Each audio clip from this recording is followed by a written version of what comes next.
સાહેબ આ ભાયાણી અને રીબડિયાનું ભવિષ્ય કેવું દેખાય તમને? જો રીબડિયા વિશે તો મને ખાસો અનુભવ છે. આપે કેમ કે પૂછ્યું કે રાબડિયા અને ભૂપતભાઈનું ભવિષ્ય કેવું છે, તો જો ભૂપતભાઈ વિશે હું જાજુ જાણતો નથી, એમની રાજકીય કારકિર્દી ટૂંકી રહી, પણ હર્ષદ રીબડિયાનું ચોક્કસથી જાણું છું, મેં અભ્યાસ પણ કર્યો છે એ વિસ્તારનો. એ જમીનનો માણસ છે, જમીનની નીચે રહેવા વાળો માણસ છે.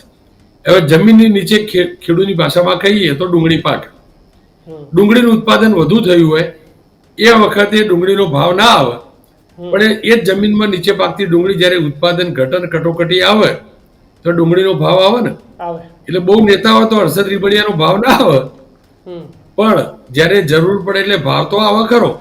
25 માં 161-62 હોય, બરાબર, એમાં જાજો ફરક ના પડવાનો હોય, એટલે આ હર્ષદ રીબડિયા નામની ડુંગળી ના દેખાય માની શકાય.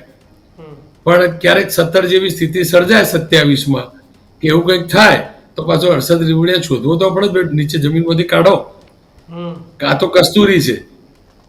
એટલે હું પાક્કું માનું છું હર્ષદ રીબડિયાનું ભવિષ્ય ચોક્કસથી ઉજ્જવળ છે, પણ હા, એને ધીરજ રાખવી જોઈએ. જોકે એ જુજારું છે, આપણે જાણીએ છીએ, સત્તાથી દૂર રહ્યા પછી પણ મતતો હોય, મહેનત કરતો હોય, પણ જો ઈયાટી જશે તો એ પણ ગયો, એટલે ડુંગળી બીજ રોપ્યું હોય કોઈ બી જાય. રહી વાત ભૂપતભાઈની, તો એ ચોક્કસ છે ભૂપતભાઈએ દ્રોહ કર્યો ગણાય, કારણ કે માત્ર 2-3 મહિનામાં એમને 6 મહિનાની અંદર આમ આદમી પાર્ટી માટે પ્રેમ ન થાય માની શકાય, મોહ ભંગ થાય માની શકાય, પણ અચાનક બીજેપી માટે પ્રેમ થાય એ ના માની શકાય.